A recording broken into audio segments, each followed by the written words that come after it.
మీ డింపుల్ వచ్చేసింది ఒక కొత్త రెసిపీ తెచ్చేసింది. మేరీ పియాయి buddies, welcome back to our channel. ఎండలు మామూలుగా లేవబ్బా. ఇలాంటి వేడి వేడి ఎండల్లో చల్లచల్లగా వాటర్ మెలన్ సర్బత్ చేసేద్దాం రండి. ముందుగా ఒక బౌల్ తీసుకొని అందులో 2 కప్ షీల్ మిల్క్ పోయండి. తర్వాత 1 స్మాల్ కప్ షుగర్ యాడ్ చేసుకోండి. ఇప్పుడు 1 స్పూన్ మిల్క్ మేడ్ యాడ్ చేసుకొని బాగా కలపండి. దెబ్బకి మిల్క్ మేడ్ షుగర్ అంతా మిల్క్ లో మిక్స్ అయిపోవాలి. నెక్స్ట్ వాటర్ మెలన్ చిన్నగా ముక్కలుగా కట్ చేసుకొని జ్యూస్ చేసుకొని ఒక బౌల్ లో తీసుకొని అది కూడా యాడ్ చేసుకోండి. దీని ప్లేస్ లో రోజ్ సిరప్ యూస్ చేస్తారు, కానీ డింపుల్ కి వాటర్ మెలన్ అంటే చాలా ఇష్టం.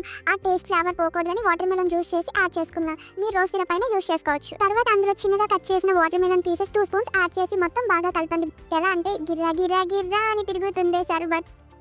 ఏంటో బడ్డీస్, మళ్ళీ ఉన్న సింగర్ బయటకు వచ్చేసాడు, మీరేం భయపడకండి. ఇప్పుడు ఈ షర్బత్ ని ఒక గ్లాస్ ఆర్ జార్ లో పోయండి. నెక్స్ట్ ముందుగా నానబెట్టిన స్మాల్ కప్ సబ్జాలు యాడ్ చేసుకోండి బడ్డీస్. ఇలాంటి సమ్మర్ లో సబ్జాలు బాడీకి చాలా మంచిది. నెక్స్ట్ ఐస్ క్యూబ్స్ ఒక 5 యాడ్ చేసుకోండి. చల్లచల్లగా ఉంటే డైరెక్ట్ గా తినకండి, నాలా కోల్డ్ వస్తే మళ్ళీ నన్ను అంటారు డింపుల్ చెప్పింది అని. నెక్స్ట్ ఇంకొంచెం సర్బత్ యాడ్ చేసి పైన కొంచెం వాటర్ మెలన్ ముక్కలు వేసుకోండి. అంతే బాస్, చల్లచల్లని సర్బత్ రెడీ. ఇప్పుడు ఒక సిప్ వేయండి. ఇంకా మన టమ్మీ చెప్తుంది అబ్బా ఏముంది మామ అని. వేడి వేడి ఎండలో సన్ బ్లోకి కూడా ఎదురెళ్తారు. డింపుల్ చెప్పింది రాసి పెట్టుకోండి. అలాగే ఆ లైక్ ఏదో కొట్టివచ్చు అబ్బా. అలాగే ఒక కామెంట్ పెడితే అలా పడుంటుంది. అండ్ ఆఫ్ కోర్స్ సబ్స్క్రైబ్ చేస్తే కదా డింపుల్ తో ఫ్రెండ్షిప్ చేయగలరు. ఇంకా చాలా రెసిపీస్ చూడగలరు. మర్చిపోరుగా, మీరు మర్చిపోలే అబ్బా, నాకు తెలుసు. అయ్యో మీకు చెప్పి నీ మర్చిపోయా మామ. కొంచెం షేర్ చేస్తే కదా డింపుల్ గారికి దోస్తుగాలు పెరుగుతారు. సరే మళ్ళా ఉంటా అబ్బా, మళ్ళీ కలుద్దాం. ఇట్లా మీ Dimple with lots of love.